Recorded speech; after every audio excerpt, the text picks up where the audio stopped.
Well, hello, Endow friends. I'm here with a man named Chris, which is actually not his real name. But when you hear this interview and this story, you'll understand why we're using an alternate name for this interview. Welcome, Chris. Welcome to the Endow podcast. Hi, Simone. Thank you so much for having me.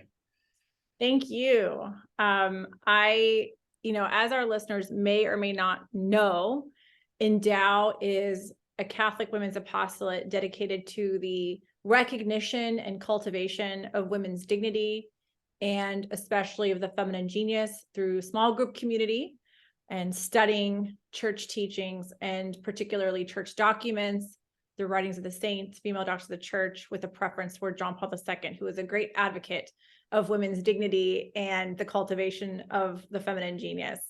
So that being said, we at the Endow team, and those of us listening or who follow Endow, we're part of the Endow family, know very well that this question of what it means to be a woman has never been more relevant, seeing what's going on in our culture, in our world with this question. And I don't remember, Chris, when you exactly emailed me, but I was delighted to receive an email from you asking about, hey, is there anything out there like Endow for men? And embedded in that question was a little bit about your story. And I think your story is so captivating and it's not often told. And I just want to thank you for telling it here on the Endow podcast. So Chris, tell me a little bit about how you found out about Endow, why you emailed me. Let's just start there, if you don't mind. Sure. Yeah.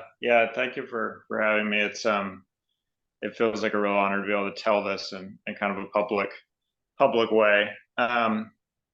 Yeah. So I guess the big picture of my story is that I am currently 32 years old, and from the age of about 23 to 30, I was living. Not identifying as a man.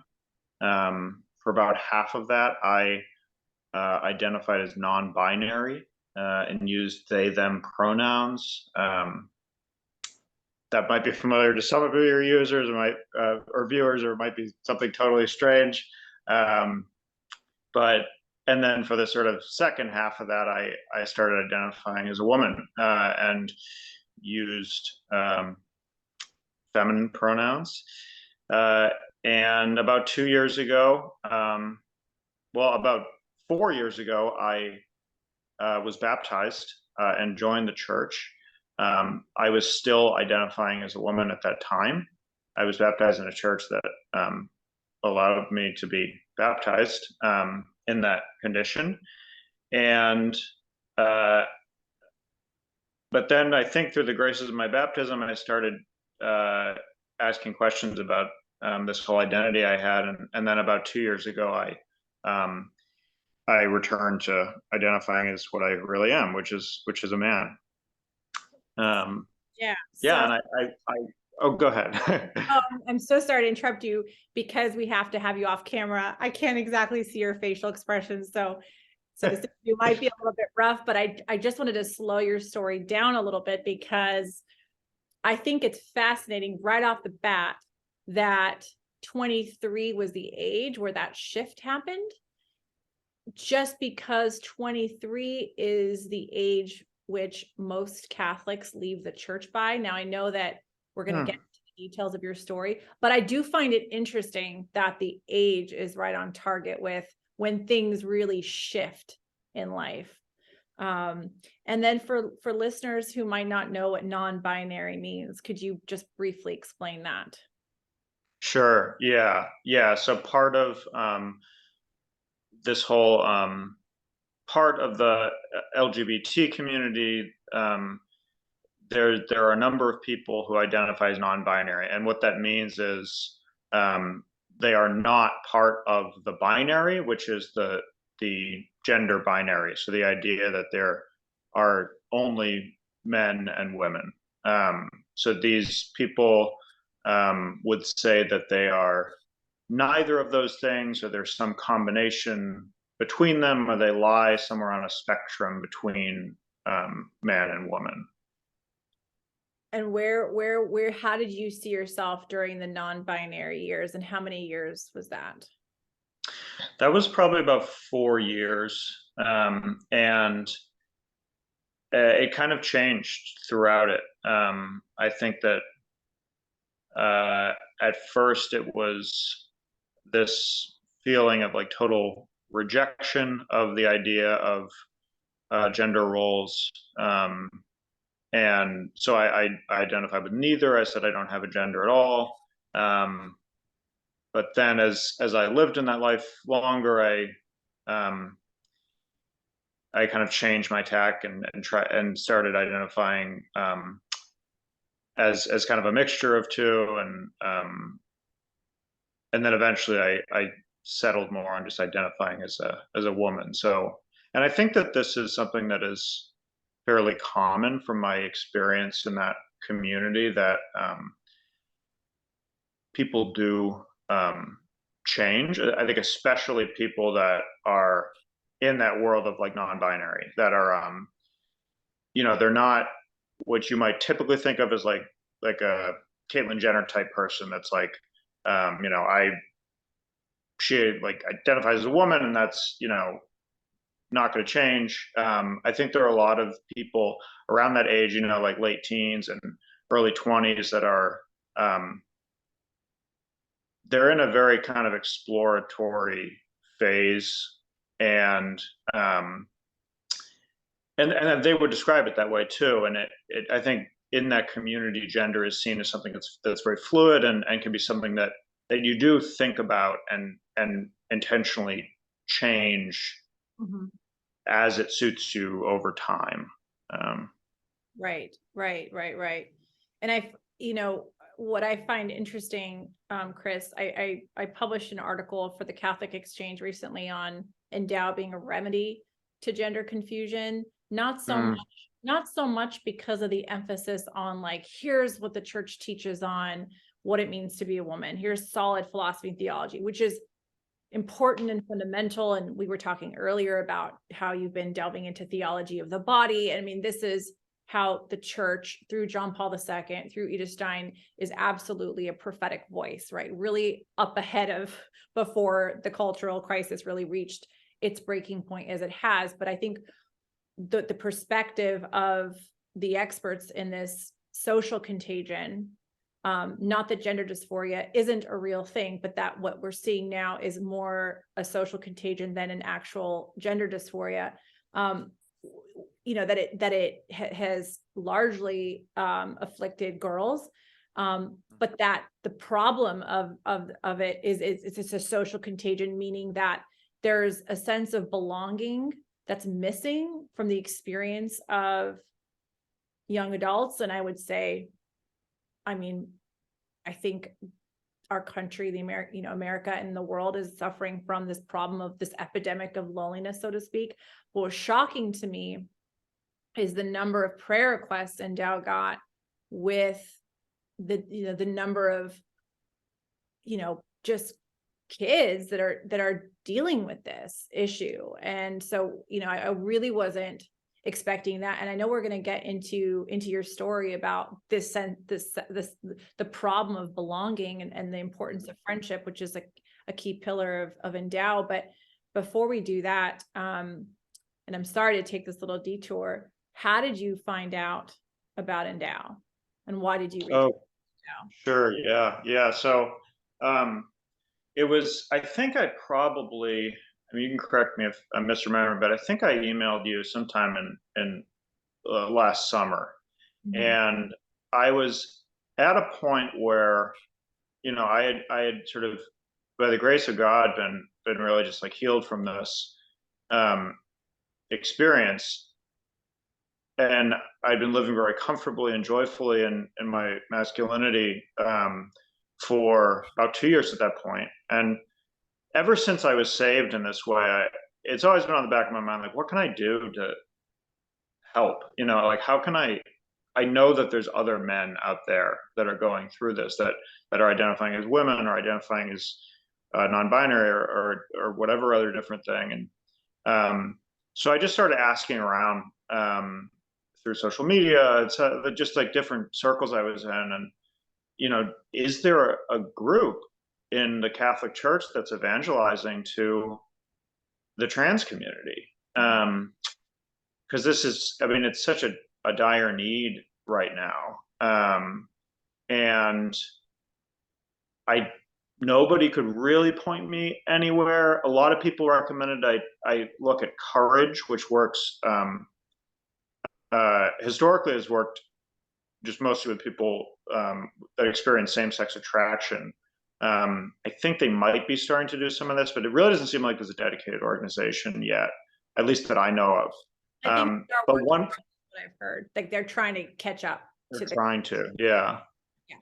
Yeah, so, but that's how I found out about Endow. I mean, somebody told me, this is an organization that's doing really awesome work with feminine identity, and maybe Simone could put you in touch with if there's a masculinity equivalent for this. Yeah.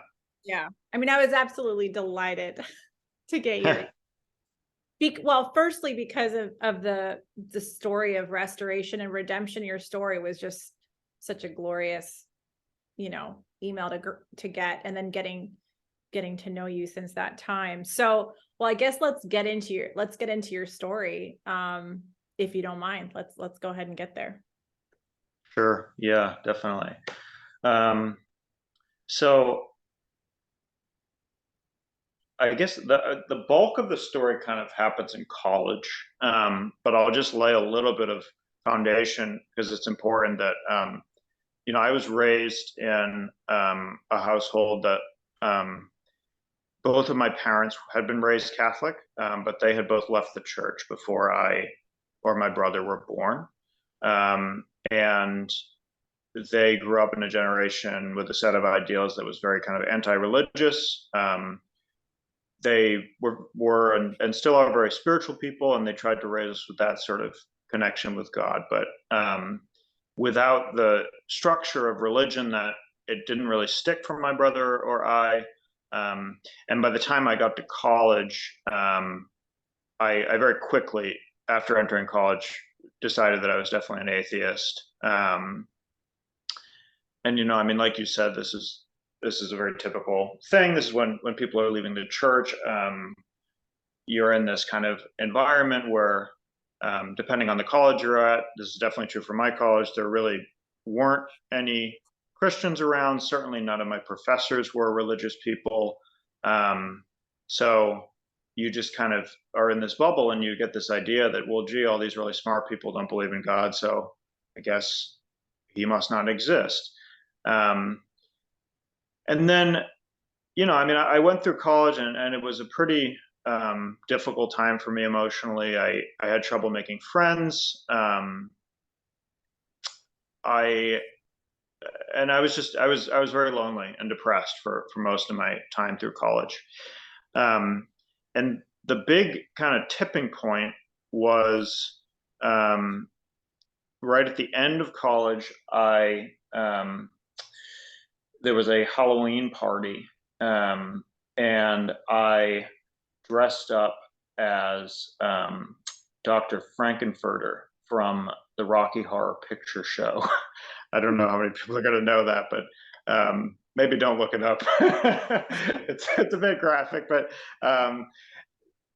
it's basically, he's like a drag queen kind of character. And I mean, I was in college. I was, like I said, I didn't have a lot of friends, and I was kind of just the guy in the back of the class that just wore pajamas every day. And suddenly I was all dressed up, and I was just getting all of this like attention and admiration, and I think that just like it just did something to me, and I just felt this sense of belonging and appreciation that I hadn't really gotten much of. And I had, I was drinking that night, and I ended up falling asleep still wearing the costume. And I really distinctly remember waking up the next day and having this strong feeling like, I don't want to take this off. I just want to like keep wearing this, and there was a friend of mine who was a guy that would cross-dress regularly. And he would just go about his life in college, just going to class and everything, wearing women's clothes. And so I felt like I should reach out to him to talk about it. And in hindsight, like that, I think is how often this kind of works, because people are hurt and desperate, and they're looking for understanding and belonging, and they'll reach out to people that are a little bit further down the line. So this is the first time I'd ever cross-dressed. This guy had been cross-dressing for a couple months or maybe a year at that point. And I think there's a way where, by no malicious intent whatsoever, but like there's just a sense of like, okay, we both have the same desire, and let's just kind of comfort each other, and like it's okay, like to want this, there's nothing wrong with it, and it's kind of reaffirming. And what I think that just has this cascading effect where you end up keep going with the behavior, because it feels good and you get validation for it, and then you start to build a community around it. So kind of fast forward a couple of years, and I've started to be cross-dressing pretty regularly. And then I meet someone and start dating someone who is also in this kind of gender fluid world. And a girl? Yes. Okay. Yeah. And what was interesting is at the time that we met and started dating, we both still identified as male and female, but we would cross-dress and sort of play with gender expression in a lot of different ways. And then at the same time, we both started thinking about this whole thing with like pronouns. And we both kind of mutually made this decision to start using gender neutral pronouns. So the like they, them pronouns. So she went non-binary as well. Yep. Yeah. So we both I don't use non-binary. I think I got that term from her because she had been kind of in the like queer community longer than I had, and she had more of the vocabulary. So yeah, and it's funny. I mean, even as I'm telling this now, I'm like just putting together pieces that I haven't before. But yeah, it's just this constant theme of kind of, it's a cultural thing. I mean, it's the power of culture, right? Like it really, absolutely. Now, was she, you're straight, was she straight?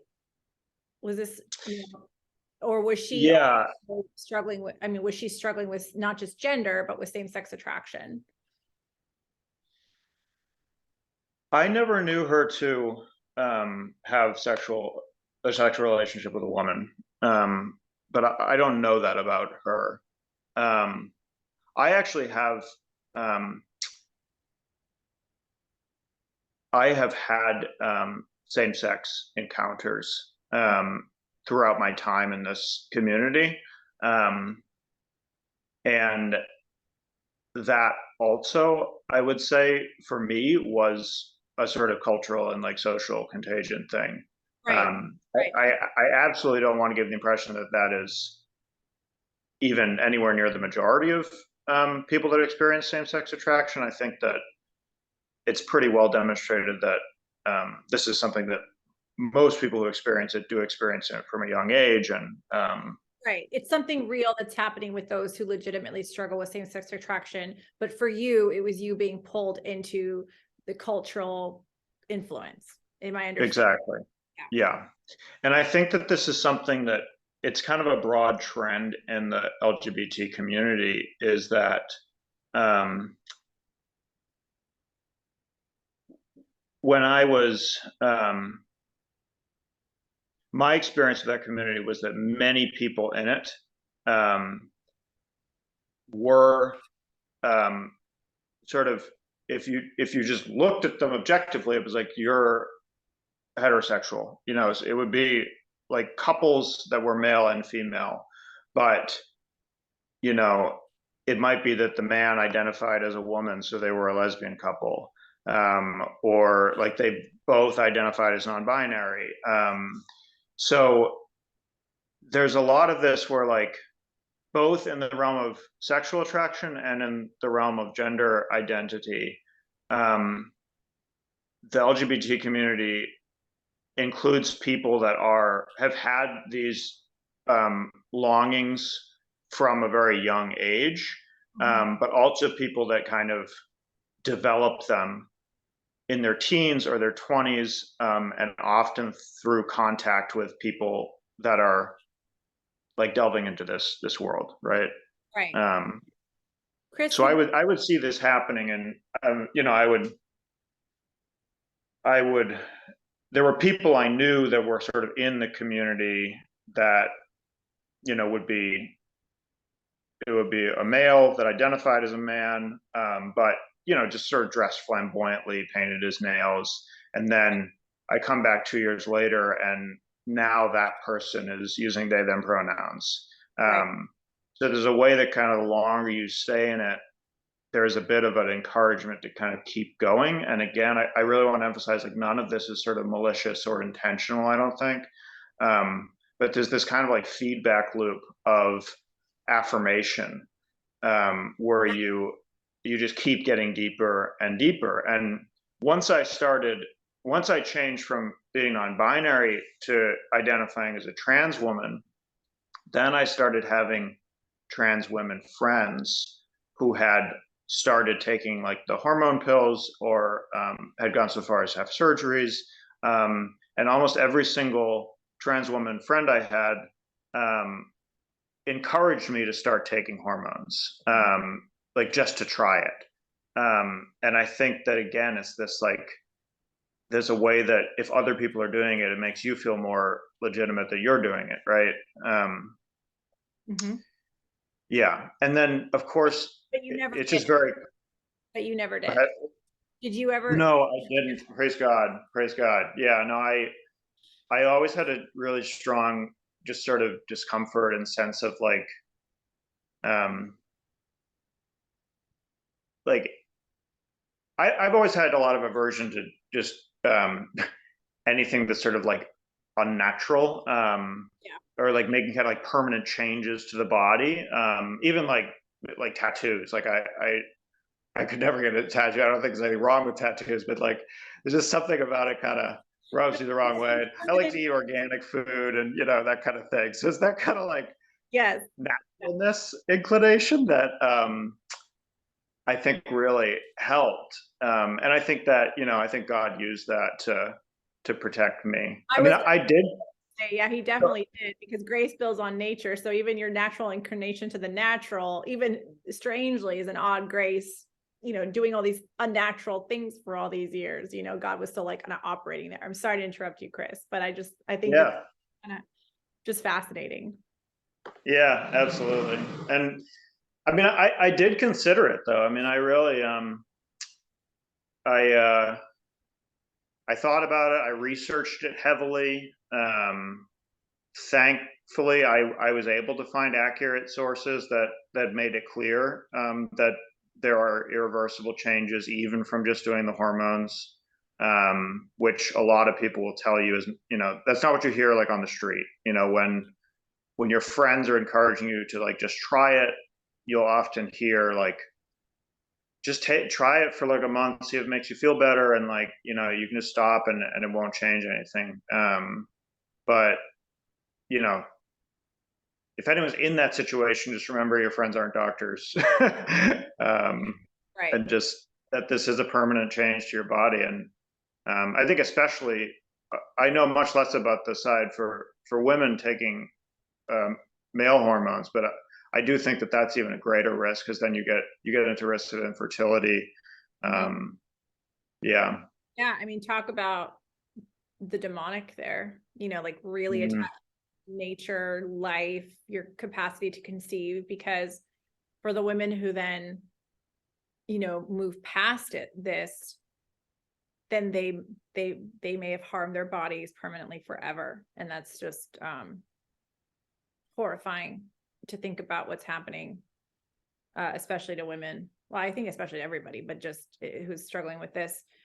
And then in terms of like the university, I think you had mentioned to me off record at some point about how, being a straight white male is just like the worst thing to be. I wonder if you could speak into that a little bit here in this conversation we're having about like the anatomy of how this could happen to someone.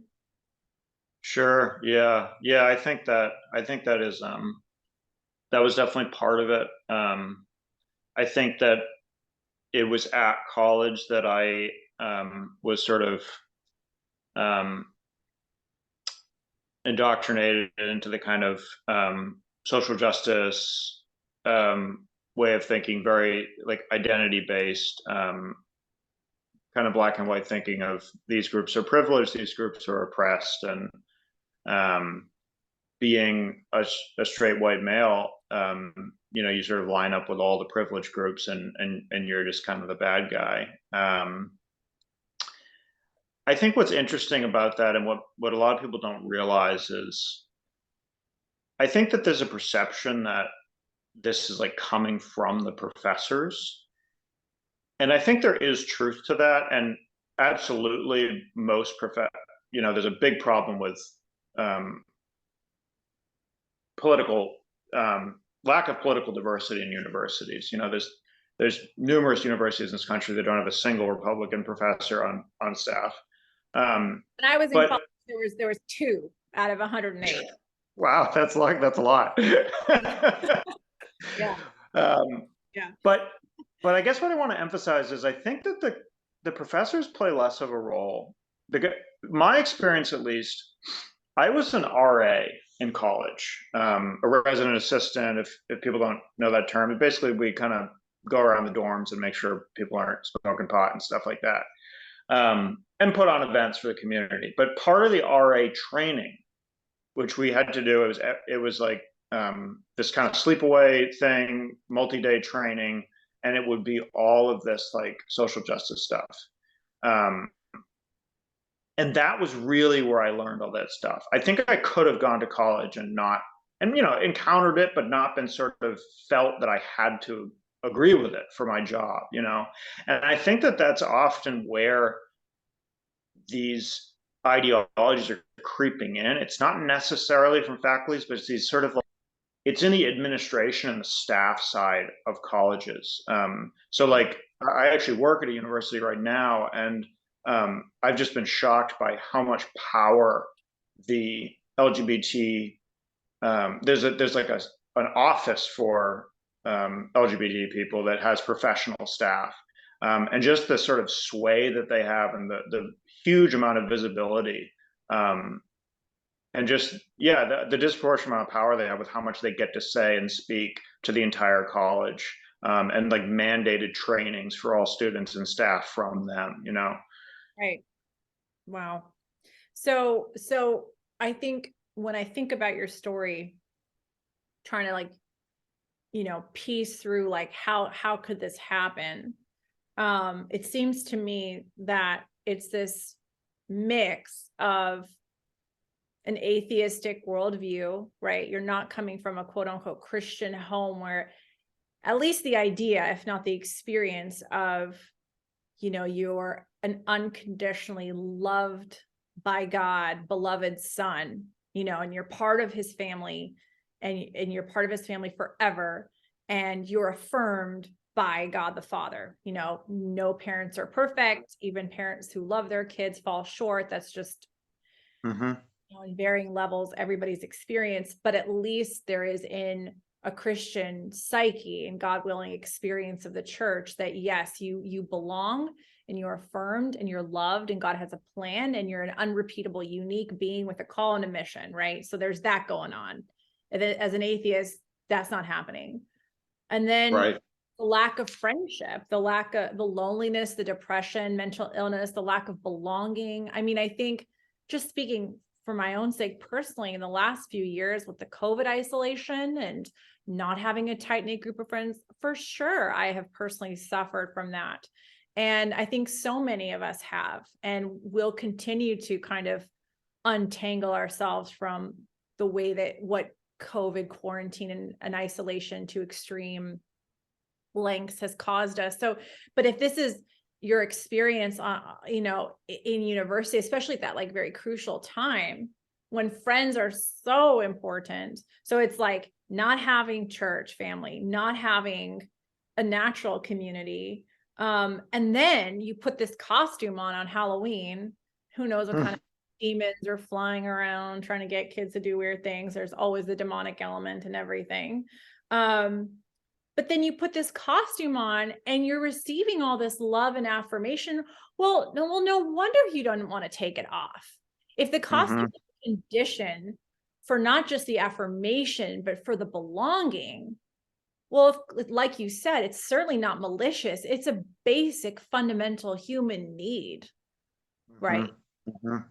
So it makes sense to me. Meanwhile, if there is this underlying culture at the university of like, you know, identity politics, victimhood, you know, privilege, you're oppressed, and then not wanting to be part of the privilege, right? Not being part of the oppressors and part of the problem, and wanting to be part of the like, oh my gosh, like I'm part of this like oppressed group that needs to like bind together, right? In this fellowship. Well, it makes perfect sense. It makes perfect sense why so many people have gotten sucked into it. Would you, I mean, is there anything I'm saying that you disagree with strongly or needs correction or nuance?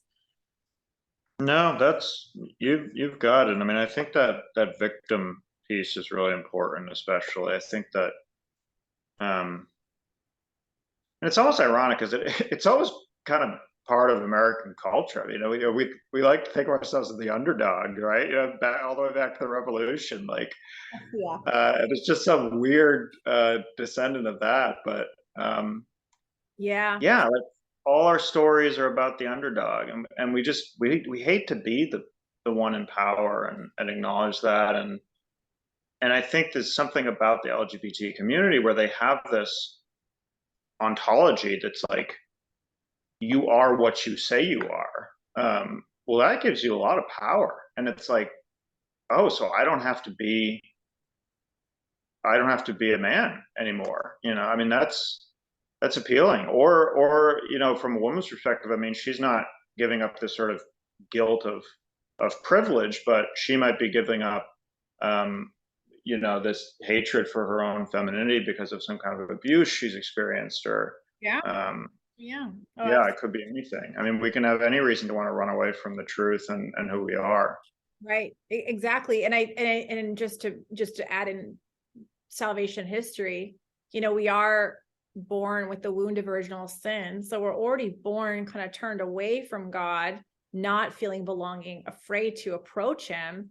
So that wound is all the more exacerbated in this kind of cultural climate, right? If you have a Christian or religious culture, yeah, you have that wound, but you have everybody around you saying, you're not defined by that wound, turn to God, you belong, you know, and you just have those constant reminders. But in this culture, you know, that turning away, like you said, that power of like the ontology of, I can just determine reality based on my thoughts.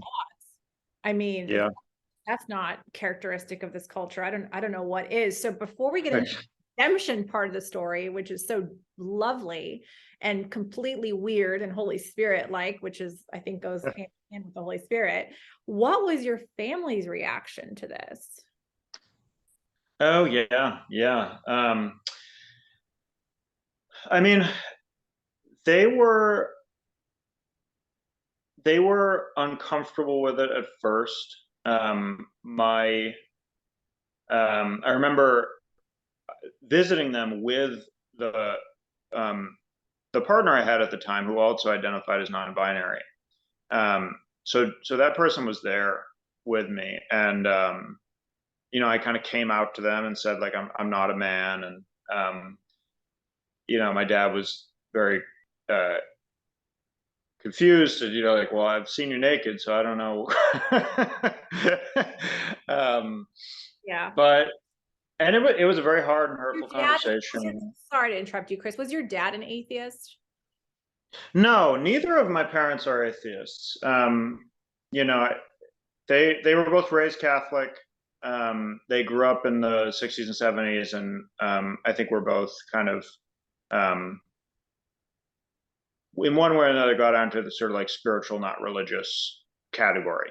Um, yeah, my dad stayed in the church much longer than my mom did, Yeah. So but they're that's a whole nother taking for story. granted kind of Christian worldview things, kind of. So he's like, well, I've seen you. Sure, absolutely. Oh yeah, they especially my dad is very, very much like a Catholic Right.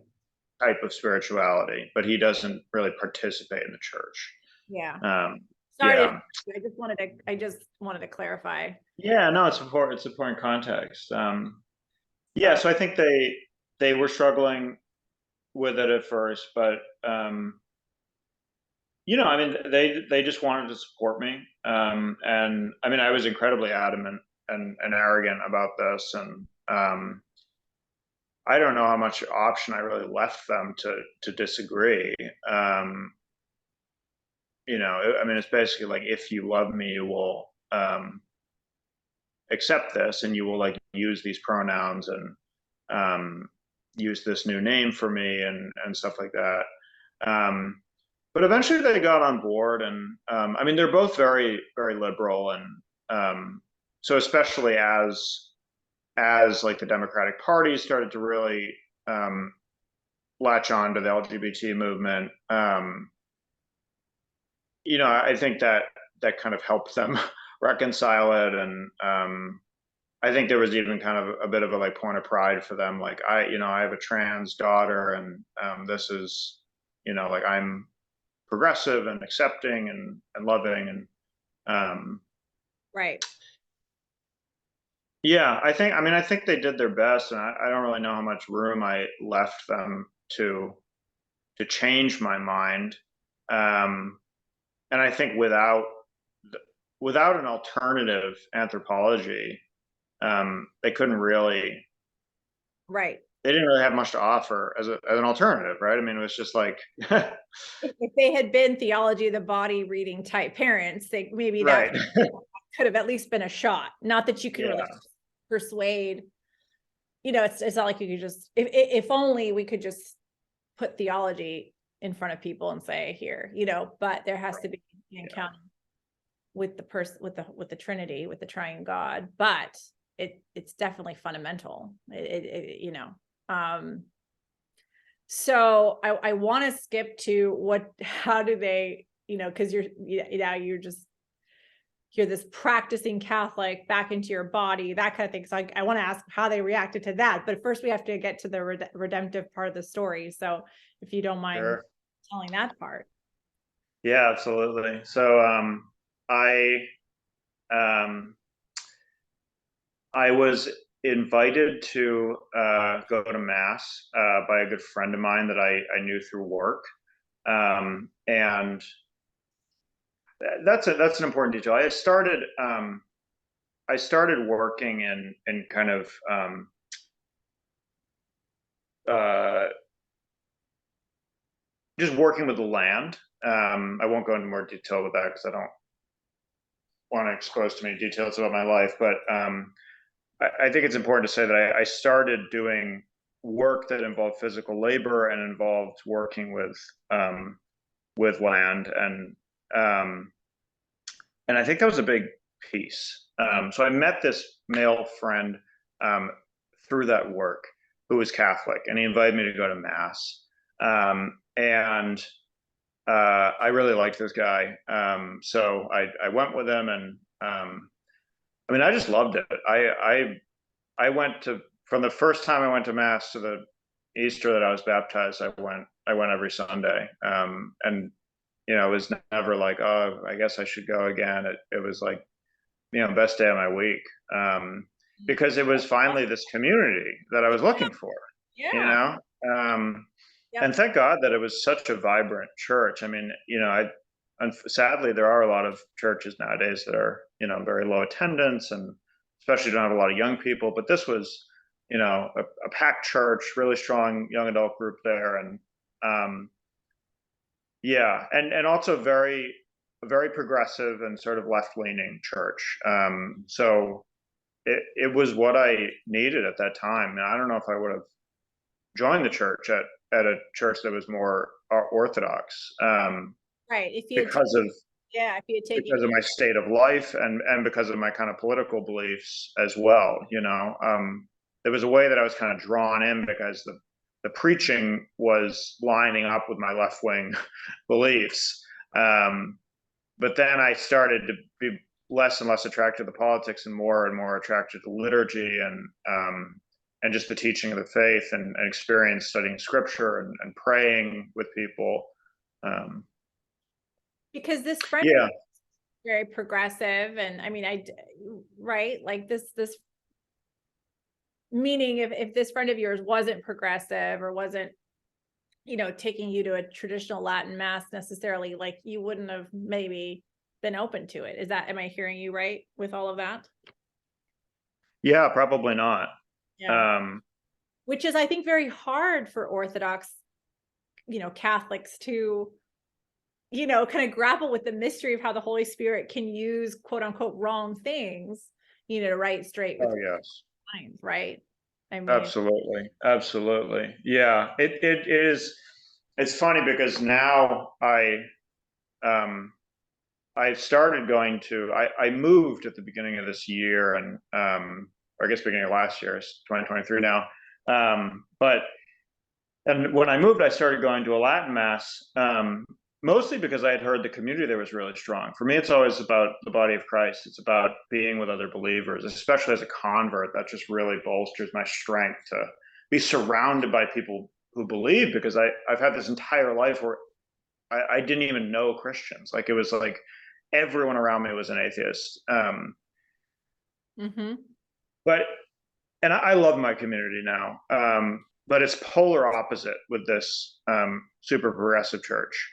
Is it Um, is it a traditional Latin mass? And it is, yes, yeah, see, yeah, this is what's so outrageous about the way that grace and God works, that it's a progressive church that led you into eventually your conversion and like the TLM. Do you know what I mean? right, Like yeah, it's so juicy. It's so juicy. yeah. It's total, yeah. It's. I feel very blessed to just see the breadth of human experience. I mean, I mean, like the people at these two churches that I've been part of would be at each other's throats in 5 minutes if you put them in a room together. And um, your politics has shifted, and I just love how you said that the more you got immersed in church, the less interested you were in politics and the more into liturgy. And liturgy yes, is about the worship of God. I mean, that to me sets my heart on fire, especially yeah, because our church is so dominated by forcing church into these political categories, when the mhm, whole point is to worship God rightly and properly. And then absolutely, politics flows from that, you know? absolutely, And so yep, I love that happened naturally for you, just in immersing yourself in the sacramental life. So, and then that's what happened, right? So this friend invited you to this progressive friend, to this progressive church. And then yep. how did that lead to you getting baptized when you were still identifying as a woman? Give us a little bit more about that story. Sure, yeah. So, yeah, I mean, so I started going to mass. I um, I enrolled in RCIA. There was actually quite a large group that year. I think there were about 7 of us, all young adults, entering the church, and there were other people in the LGBT community in that cohort too. So, I mean, when I say this church is progressive, it's like, it's as far as you get, pretty much. I mean, they had like the rainbow flag on the front door of the church. Right. I honestly, I don't know how they got away with it exactly, but yeah, so they were very open about the fact they welcomed people from that community, and that made me feel welcome there. Mhm. And yeah, I went through RCIA, but I actually didn't get baptized on Easter because the first time around, because I was really struggling with just belief. I think I just really I lived so long with just with an atheist worldview, being very sort of rational, and that church wasn't able to provide me with the kind of catechesis that I needed. So I just needed to take more time on my own. I read a lot, and talked to people, and spent time in prayer, and then when the next Easter came around, I eventually was ready to be baptized. I got I gotta ask, who are you reading? Oh yeah. C.S. Lewis was probably the big one for me, reading his it wasn't actually Mere Christianity. I didn't read Mere Christianity until after I was baptized. It was Surprised by Joy, his autobiography. Oh, that's Um, wow. I'm surprised, but I thought you were gonna say The Problem of Pain or something, but that's no, I actually haven't read that one yet. oh, you It's on my list. love it. Especially the chapters on heaven and hell. They're so gripping. Okay, Yeah. yeah, but yeah, I think it was just that it's I'm a very relational person, and I felt like reading that autobiography, I finally got to meet someone who I felt was very much like me, Yeah. um, that converted. Someone who's very kind of like bookish and scholarly, and very rational kind of thinker. And just hearing his story of how he came to this, um, and then just meeting other men in my life too, that came to this point and were intelligent. Another big one was actually David Bentley Hart, who's Oh, he's an Orthodox priest, um, yeah. but his the experience of God um, was really important for me. I mean, he doesn't say a single thing in that book that's new, but he just beautifully lays out all the classical arguments for theism. Oh my, Um, oh my gosh, this is so exciting to me. Sorry to nerd out with you. Well, I mean, I remember reading Mere Christianity at the DMV as a young adult, and that wow. really, I know. I mean, it's like talk about God bringing good out of evil, at the DMV, and At there's the DMV, yeah. nothing to do but to read Lewis. But I love what you said about being relational. Just because it reminded me of something Lewis said about we read in order to know that we're not alone. Yeah. We read in order to know that we're not alone. And I just have to again, a shout out for Endow, a shameless shout out for Endow, that the intellectual life, while not sufficient for conversion, is fundamental for it, for true Oh conversion. yeah. And Yes. it just has to be taken seriously. And if young Right. people don't think the church is smart, well, no wonder they're leaving, you Yep. know? So Yeah. which is Yeah. painful because there's nothing more intelligent. I love what Jordan Peterson says about Catholicism is as sane as one can get. So anyway, I'll have to nerd out with you more off record about kind of the books. Absolutely. Kind of stuff. Yeah, we'll have to give book recommendations. Yeah, Um, yeah. I yeah, Faith and Reason. I mean, it's and that was. I mean, there was never a question for me whether it was going to be Catholicism or some other denomination. But if there were, that would have done it for me, because um, it's not just this like I had this moment where I was saved. It's like this is the human person is so complex, and our conversions are things that happen over the course of our lives. I mean, obviously there's the grace of baptism is necessary for salvation, but there's so much more before and after that where we're constantly being brought closer to God and being converted. And maybe not everyone needs this, but I think a lot of young people, especially the kind that are leaving the church, are the ones that are intellectual, because they're not hearing that. And even at the church where I was in RCIA, like the RCIA wasn't giving me that, because it was being run by a person that wasn't her spirituality, Right. So I think there needs to be, we need to, that's a need, that's a need right now for people to reach out to people that are craving that. Yeah, absolutely. So you get baptized as a woman, and then what happened? Yep. Yeah. So it was funny. I was baptized using both my birth name and my like chosen name that I was using when I was living as a woman. And that was sort of the first inkling of me going back.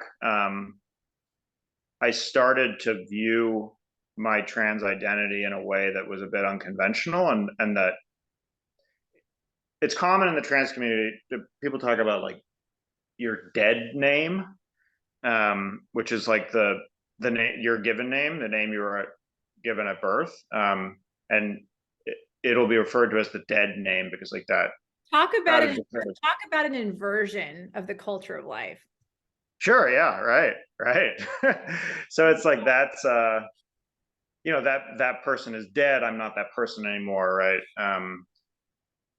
So yeah, so I sort of moved away from that thinking. It's like, well, because people would try to tell me as a trans woman that I didn't have male privilege, and I remember being like, no, of course I have male privilege. Like I lived the majority of my life as a man. Like, yeah, what about all the privileges I had for those first 20-something years? So yeah, I just started seeing holes in everything, and I was like, okay, no, that the name I was given at birth is part of who I am, and I want that person to be baptized too. Wow. And it was pretty shortly after my baptism. I mean, COVID hit, and I think that helped because it actually allowed me to get distance from this community that knew me as a trans woman, and I was able to kind of be alone with God. Beautiful. And then, yeah, it honestly, it was really miraculous. I mean, there was no kind of, there were some moments where I could point to where I was sort of like philosophically taking this apart, but it really just, so I had a strong experience of gender dysphoria throughout this whole time. So anything having to do with masculinity, like whether it was being addressed with a male pronoun, someone using my given name, you know, that would, or wearing men's clothes, like that would just make me incredibly uncomfortable. And that just went away. And it was replaced with extreme discomfort at wearing women's clothes and being referred to as a woman, being called she, as I imagine most men would feel. Yeah. Oh yeah. And how long after baptism was that? I mean, I like to say that the process really started at my baptism. Yeah. Certainly. I think I sort of like came out as not trans. Maybe like it was within a year of baptism. Yeah, that's extraordinary. That's It's hard for me to. You would think that I would know the day, but I think with COVID, it's like time is really weird, So. Well, yeah, and the fact that like we always talk about like the sacraments aren't magic, we can't approach them superstitiously. There has to be like this disposition for sacraments to be effective and transformative in our life. And that's true. but it seems to me that on a natural level, you have, because of your reading, because of your education, because of your love for the natural, because of all these, just your openness, that no matter what other obstacles or gender dysphoria or whatever was there, that grace was really able to operate Mm-hmm. in your soul, Mm-hmm. you know, and Yeah. this hunger for integrity, body and soul, this hunger for the truth. I mean, I think it's extraordinary. I think your story is absolutely extraordinary. And yeah, when I heard it for the first time, just talking, you and me, I think I told you this at some point. I truly felt the presence of the Holy Spirit listening to your story, Mm, you know, mm, that's and beautiful. I really, and it was a great gift for my own spiritual life. Um, so what was your family's reaction now? Like a totally different, not totally different, but just totally different. Yeah, I mean, so I guess there's kind of two parts of it, because one was me becoming Catholic, which I think they struggled to understand. Um, but overall, I think they were happy that I'd found a spiritual community, and they were happy that I wasn't an atheist anymore.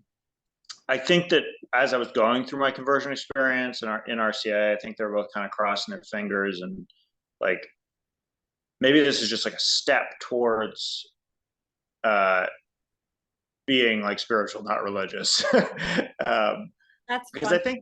That's I so think that they really see it. And there was a moment where I was really doubting during my RCA and almost just like pulled out of it.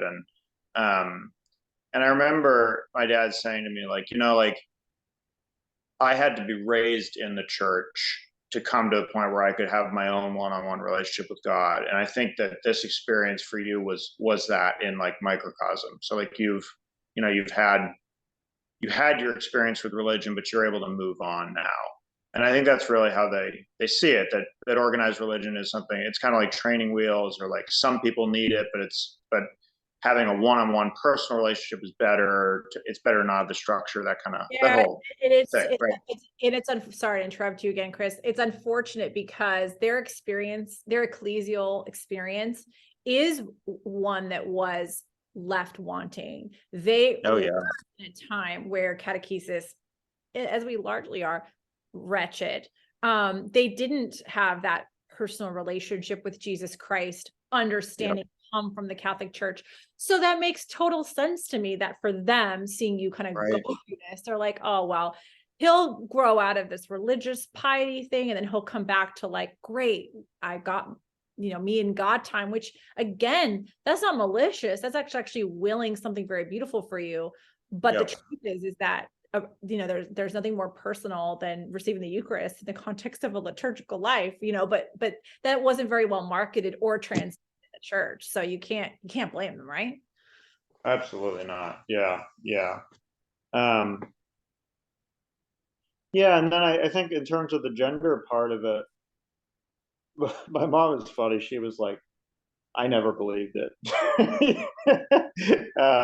Such a you mom. know, Moms are like, I always knew, that's yeah. And yeah, I mean, she gave birth to me. It's like, gosh, of course she knows I'm a man. Like, but yeah, but yeah, no, that was a surprise to me that she said that. I mean, even during it, like, she was always emphasizing, like, I just love you. I don't care about what your gender is. I just like love you. Um, but I could always tell that she didn't really want to assent to the like. I mean, she used the pronouns and everything, but I sensed resistance there. So she was like, I never really saw it. Like I just know you, and it just really didn't feel right to me. yeah. Um, Are and you? my dad is very open minded as well. So he was just kind of like, look, if I want what's best for you. I think his view is more like, like that was true when it was true for you, and now it's not true for you anymore. So now this is true. Um, I think something they struggle with is just that I do see that the way I was living was sinful, Yeah, um, and I mean, we've talked this entire time about how it's understandable. It comes from mental health problems, etc., like peer pressure. So that's not a sort of like condemning it, or it's not a condemnation of myself or anyone else who's going through this, but I think that it's hard for them to hear me say that it was wrong, Right. especially because they still, being very liberal, are very invested in sort of LGBT rights, and like they don't want it to be Right. talked about in that way. And they try Yeah. to get me to say like, well, it was wrong for you, but it's not wrong in general. And Yeah. And you're like, but there's been a lot. I mean, I've always had a great relationship with them, and there's been a lot of great conversations that have come out of it. And just, I'm able to say to them like, look, there's a difference between acknowledging that someone is doing something is wrong and like saying that that person is wrong, or like that person is yeah. needs to be I mean, forgotten. yeah, I think because of your like intellectual formation, I mean, to be able to articulate in words, there's no condemnation in the Lord, but sinful things do, divide us from God and from each other, and we're not relativists. Yeah. There are actions which contribute to human freedom, and there are actions which contribute to bondage and slavery. And so it is what it is. But I love that you have this relationship with them where you can kind of have those conversations, and that you have the education kind of to articulate it. Because I think when you articulate it the way that the church does, it's very persuasive, because clearly there has to be something in their life that they think is right and wrong. Mm-hmm. Right. What does Lewis Right. say in Mere Christianity? I mean, everybody's a relativist until they get their orange stolen, Right. Exactly. Yeah. um, but are you so with the trans community and that friend that invited you to mass, I mean, is there still a relationship there? Have you just like, is that even possible? What does that look like now? Yeah, sadly, I've really um, lost touch with most of the people from that phase of my life. Um, Part of that has been increased this year because I did actually move um, away from that place where I was living. But yeah, I mean, even during my conversion, there was tension with some of my friends. They didn't understand like why you're joining the Catholic Church. Like um, Yeah, this is the enemy. It's the enemy. it's the enemy, right? I mean, it says that we're sinners and we're all this stuff. So yeah, it was hard, and there were some people that dropped off more quickly than others. Um, but there are people that I am still in touch with, and um, yeah, but I don't think that there's a single relationship from that time that hasn't been greatly lessened. Um, and Right. that I mourn that. I mean, because Sure. those people were very dear to me, and something that was unique about the church community was that they really did love me, um, as primarily as a person, just as an individual. It wasn't like, oh, we're excited to have this trans person in our parish. It wasn't that at all. And I think that was a big part of what allowed me to leave it behind. And it was this contrast between the sort of strictly like queer community that I was in outside of church, where it really felt like, um, our love for you is dependent on you being trans. Yeah, because I think the human soul, especially one like yours, is so authentic. I mean, you can see through that. We know when we are truly accepted or not, you know? Absolutely, yeah, and it doesn't take a lot of perception sometimes. I mean, I remember, just sitting around the table with um, people in that community and just making jokes and talking about how much we hated men, and it's just very clear that men are the enemy, and it didn't matter that half the people at that table were men because they didn't identify that way. But it's like, man, what does that do to you? I mean, it's like you're sitting there, and it's like, yeah, this is the enemy, so I better not ever change my mind. Um, I mean, and yeah, I don't think we have time to delve into like, yeah, just the deformation of those kind of words spoken and those kind of, just the healing from all of that, but I'm assuming that there is that journey that maybe you're still on. I don't know. Cause it's been how many years since you've been kind of quote unquote back to yourself? yeah, I guess it's been 2 or 3, Yeah, depending on how you count it. So it's still fairly recent. Yeah, it's still fairly recent. And I mean, everybody who's sinned, which is everybody, knows that, yeah, there's like a healing that has to take place. Um, absolutely. Even if you begin to live with integrity and live correctly, those scars, those wounds, they're still there. And we're all in need of healing. But the choices that we've made, understandable or not, do affect us. And Mm, the graver the sin, especially with sexual sin and wounds, the harder we have to work to overcome that. But as I think I was telling you before we press record, one of the things that I so love about one of the paradoxes of our faith is that our wounds become our weapons, as it is said, and that the places that are most sabotaged in our life and the places that we've been wounded and messed up, if you will, are precisely those places where God's mercy wants to, you know, it's like what I think Pope Francis said, it's like this privileged place of mercy, but also that is exactly the place that God wants to bring glory, particularly in your story and in your personal vocation. So I guess my next questions for you as we kind of head towards wrapping up is, you know, we have to keep this interview confidential and all this kind of stuff for now, but what gets your heart on fire? Are you starting to see kind of your personal vocation kind of emerge from your story? If you could speak a little bit into that, maybe what your dreams are, with this whole thing. yeah, yeah.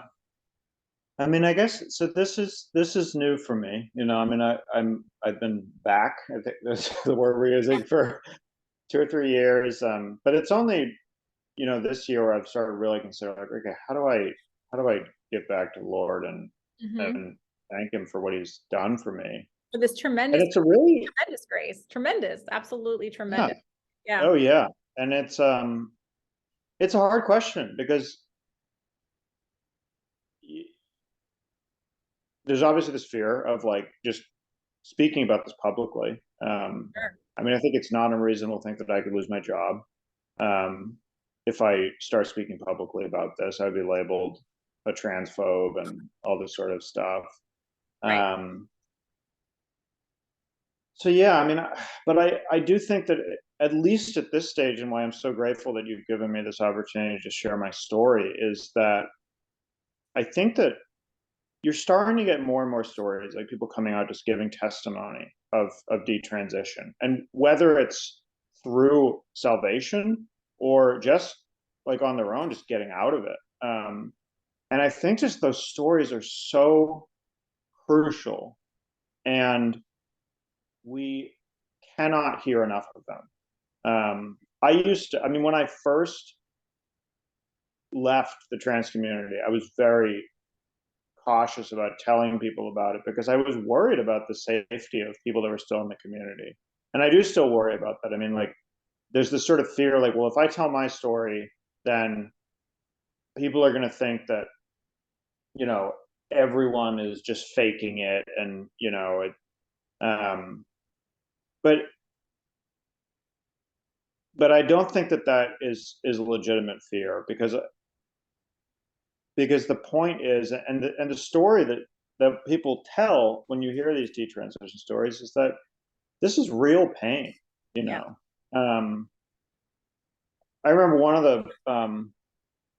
the things that kind of started changing my mind was I watched a video by Father Mike Schmitz where he's talking about people with this mental disorder where they think that they shouldn't have one of their limbs and they want to get amputated. It doesn't matter whether it's not true. Like it doesn't matter that that limb actually should be there. The fact that they want that so bad is incredibly painful. And like as Christians especially, but just as a culture, like we need to approach this from compassion and walk with people and know that like this takes time. I mean, this was like a 7-year long journey for me to be in it, and now I'm like walking out of it for 3 years on top of that, and it's still unfolding. So I Right. think just if you know someone who's going through this, like just buckle up, because it might be a long ride. And the main thing is like loving them, um, Right. and Well, yeah, you being definitely with just them. started it. You definitely started, sorry to interrupt you, Chris. You definitely started to answer my question, which is like, how can church, who's supposed to be like the healer and the restorer, Yeah, start to like actually accompany people, right? Because especially with Endow, women who've cultivated feminine genius become cultural game changers. So too with men who cultivate authentic masculinity become cultural game changers. That we're becoming spiritual parents to all these existential orphans, especially people who are struggling with this trans thing that's taken so much a hold of our culture. I'm sorry to interrupt you, but I really love what you're saying here about it taking time. So please continue. yeah. It takes time, and that means you need to be patient if you're trying to help someone through this. Um, and we can't be like Pharisees, like we Right. can't say like, oh well, you can't come to mass because um, because you're trans. And I think that's the unfortunate thing. I mean, I've been on both sides of this, and they're both wrong, right? I've been in a super left wing church that's practically heretical, and is is very welcoming in getting people into the church, but teaching them errors about the faith. And then you have the other side where like a person that experiences same-sex attraction, or who is going through gender dysphoria would never come within 100 miles of the church I go to now, right? Because Right. there's, I mean, and this is, I love the Latin mass community, and it's absolutely beautiful, and but there are people within it that are very parasitical, Yeah, absolutely. and Absolutely. it's sad. So it's like, and this is our broken church, right? But it's like we need to be people that hold on so tightly to both truth and love. Yeah. Um, and that's easy because they're the same thing, right? And that's actually where that's what got me out of this, being loved and also just loving the truth and knowing that ultimately, like, I'm not a woman. Um, and however painful it is to leave behind this entire lifestyle, like I just can't live like a lie. I can't keep lying to myself. I can't keep lying to other people. Yeah. I mean, Um, you described so well the two reductions of the gospel, right? Moralism on the one hand, which is reducing the faith to just the rules as if the rules aren't for the sake of relationship. And then sentimentality on the other, where it's just all about affirmations and good feelings. And so when you say yes. we have to hold those things in tension, charity and truth, which is, charity without truth degenerates into sentimentality, Pope Benedict said. You know, Hmm. what you're actually saying, Chris, is that we have to be actual Christians. I mean, that's Yep. right. We can't live in these reductions. The reductions are safe, right? Because when you're all about affirmation and good feelings, you don't actually have to be brave in the truth, right? So it's safe, and you can feel good. Um, and then and then for the other extreme, the other reduction of moralism, you're safe. You've got the rules. Just stick to it. It's all formulaic. Yep. You know what to do and you know what to do. But both are safe. But to be a Christian is emotionally vulnerable and unsafe because it requires exactly what you said, which is patience and Hmm. love in truth and the truth in love. And that kind of relationship with God and with each other, I don't know anything more emotionally, spiritually, intellectually, physically demanding than being a Christian. I really don't. I really don't. It is that whole loving God with your whole heart, mind, soul, strength. And that whole thing that is in the book of Revelation about, I wish that you were hot or cold, but all this lukewarm business, I'll spit you out. And he's not into that. And so I just love the way that you described it. And I think, to me, I'm excited to see what God does with you, because it's going to be amazing, because you're going to be that original presence, that saint in the midst of these reductions, provoking, kind of being like a prophet. No, not like a prophet in the desert, saying, okay, like, this is the point of tension, because here's my story that you can't put in a box, right? That I came to church in this like progressive rainbow flag waving church, and now I'm going to the traditional Latin mass, right? You're just going to make everybody mad.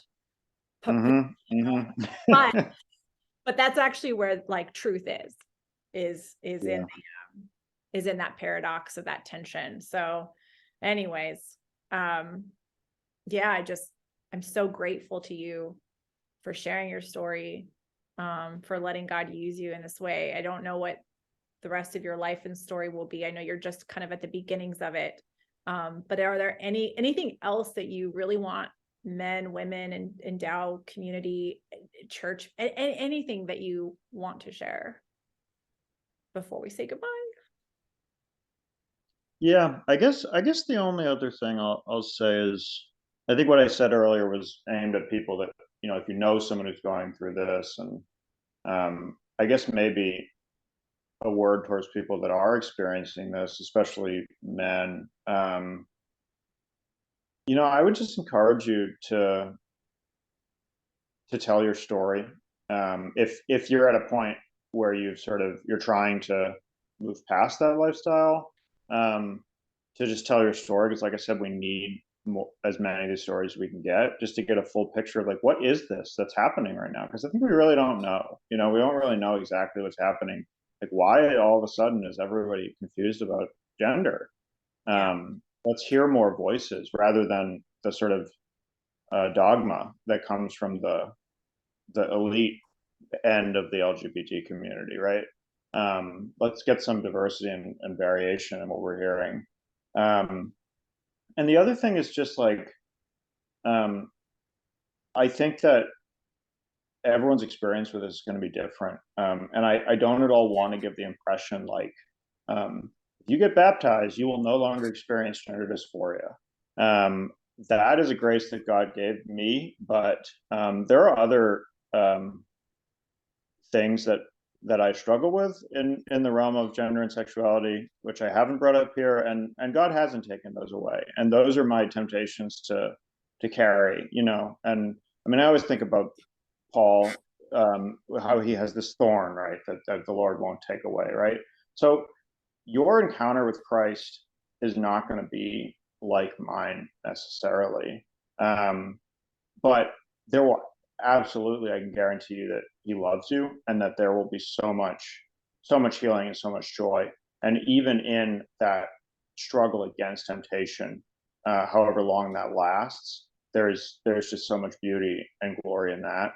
And just living in truth is so much easier.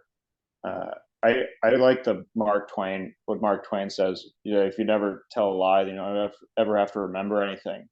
And it feels like I've just gotten lazy, because like, now that I'm trying to just be truthful, it's like I can't even imagine. Like, God, there's so much work living in this whole world of this whole web of constructed identities and remembering this and that, and it's like, I don't have the energy for that anymore. I just need to let God handle everything, right? So Yeah. Oh thank my. you so much, Simone, for having me, and No. give all honor and praise to our Lord Jesus Christ for this time together. Amen. Thank you so much, Chris. I'm so grateful to you, and I just love how you ended things, and it made me think of John Paul II's favorite line from the scriptures. John Paul II's favorite line: "The truth will set you free." And Amen. thank you.